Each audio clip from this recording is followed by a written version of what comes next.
Cześć, witam was Energik w kolejnym odcinku To było grane Console Edition i dzisiaj mam dla was grę, w którą zapewne większość z was nie grała. Jest to Panzer Dragoon Orta, wyłącznie wydany na Xboxa pierwszego. Jest to czwarta część cyklu. Z serią Panzer Dragoon zetknąłem się jeszcze w latach 90., kiedy w Secret Service pojawiła się bardzo pozytywna recenzja napisana chyba przez Gulasza i była to recenzja Panzer Dragoon 2 na Sega Saturn i był to gatunek gier, który bardzo mnie w tamtym czasie pociąga, zresztą do dzisiaj czuję ogromny sentyment, czyli strzelanki na szynach, czyli tak zwane rail shooters. Większy materiał o rail shooterach był w jednym z Pogadajmy, można sobie poszukać i posłuchać. W tamtym czasie, gdy ja byłem ogólnie zatwardziałym pecetowcem, natomiast w wojnie pomiędzy PlayStation a Segą Saturn byłem zwolennikiem Segi Saturn. W tamtym czasie wydaje mi się, że na Sega Saturn pojawiały się tytuły, które bardziej mnie interesowały i wbrew pozorom to, co było ogromnym błędem Segi, w mojej opinii było zaletą. Ja pragnąłem jak najwięcej grać w gry automatowe. Na PC brakowało gier automatowych, a Sega Saturn miała sporą ilość tych gier. Był Virtua Fighter, był drugi świetny celowniczek Virtua Cop, był Sega Rally, było Sega Rally, wyścigi, które co prawda nie przepadałem za wyścigami, ale mocno mi podchodziły pod Screamera i strasznie mi się to podobało, jak to było wykonane. I takim klockiem, kolejną cegiełką, która pchała mnie w tą stronę Segi Saturn, był właśnie Panzer Dragoon. Nie pamiętam, czy to Gulasz, ale druga część była, no tam wedle tej recenzji była hura optymistyczna i niesamowita według autora. Ja nigdy nie grałem w tą część, więc tylko opierałem się na screenach, ale wystarczyło mi to, że to był celowniczek, a Sega, tutaj pragnę jeszcze zauważyć pewną rzecz. Sega zaczęła robić bardzo dobre celowniczki, bo wcześniejsze celowniczki, te filmowe od American Laser Games, czyli Mad Dog McCree, Crime Patrol, Lost Bounty Hunter, Who Shot Johnny Rock, wszystkie miały filmową grafikę z aktorami. A Sega zaproponowała coś innego. Pierwszy raz Virtua Cop pokazała celowniczek, który składał się całkowicie z grafiki wektorowej. Powodowało to, że nie było tych cięć, jakie były w takich strzelankach z grafiką filmową. Było widać, gdzie jest cięcie, tak? I te filmy, gdzie się sklejają ze sobą. No i było to, że była taka niesamowita dowolność. Mogłeś przeciwnika strzelić w głowę, w nogę, mogłeś mu wystrzelić broń z ręki.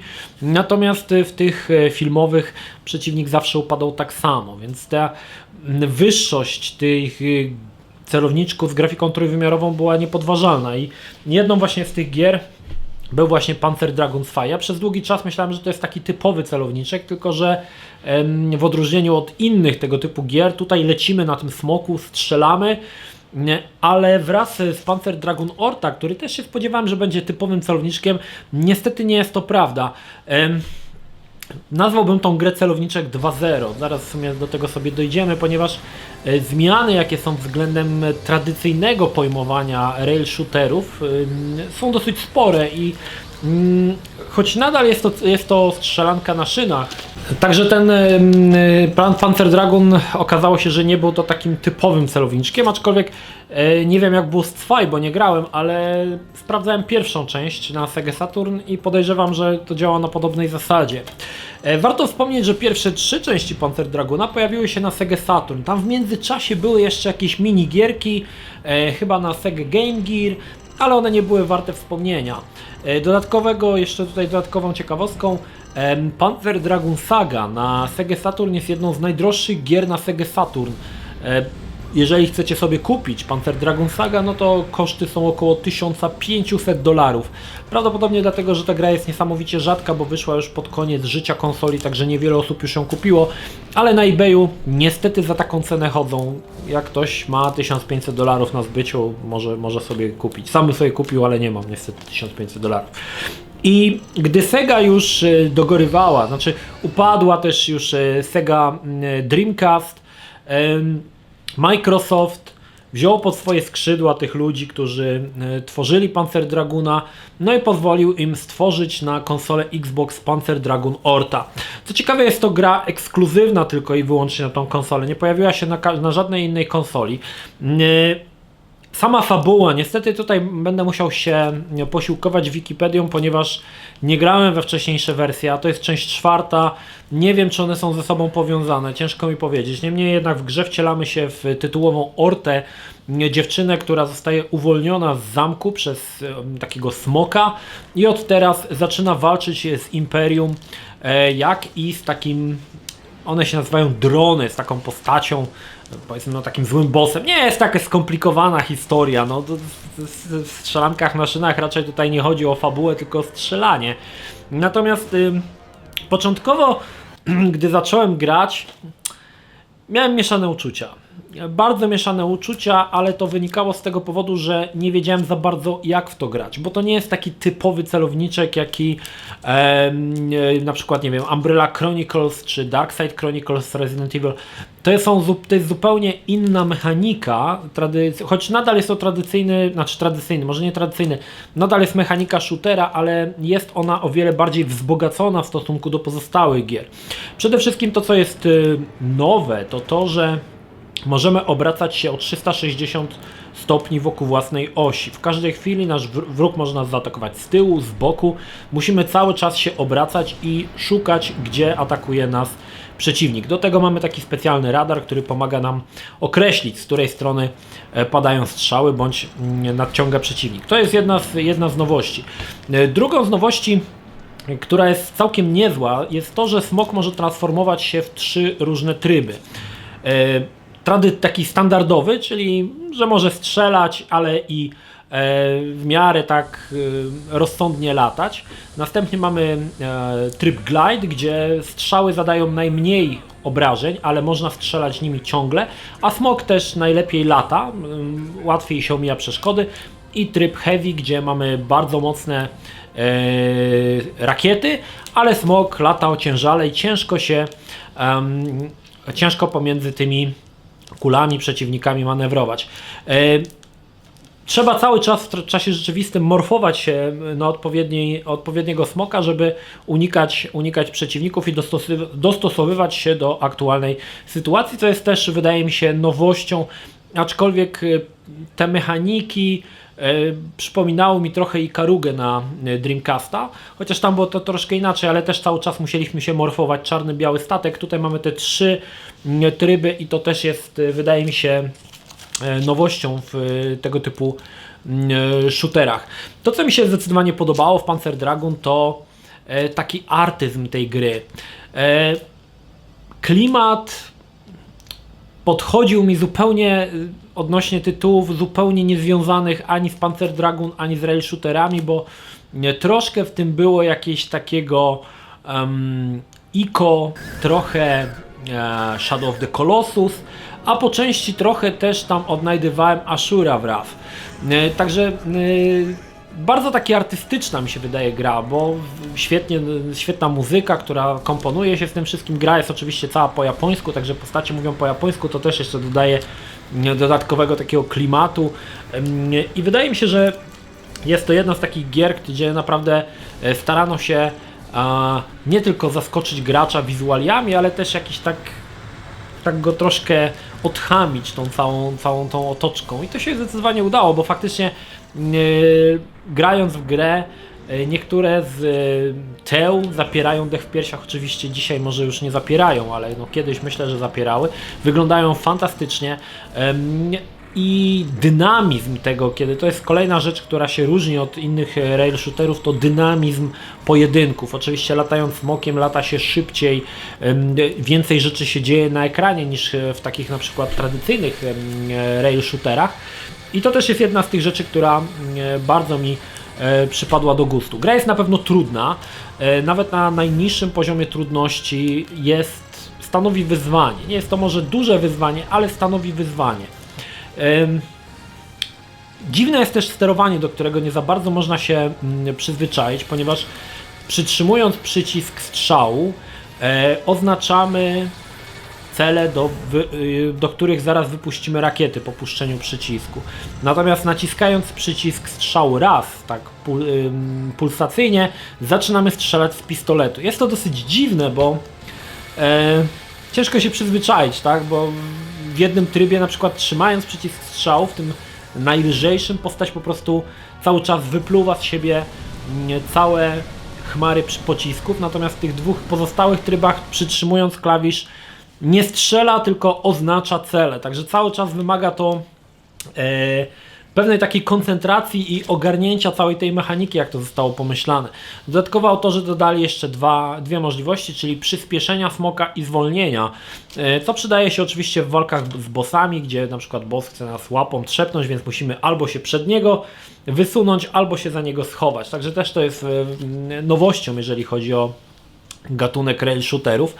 W grze mamy 10 poziomów i 10 bossów. No muszę przyznać, że tutaj autorzy postarali się. Jest w tym taka trochę japońszczyzna, czyli taki design troszkę taki mangowy różnych tych stworów, ale wypadł to dobrze. Jest w tym taka, myślę, że spora doza artyzmu, w mojej opinii bardzo fajnie to wyszło.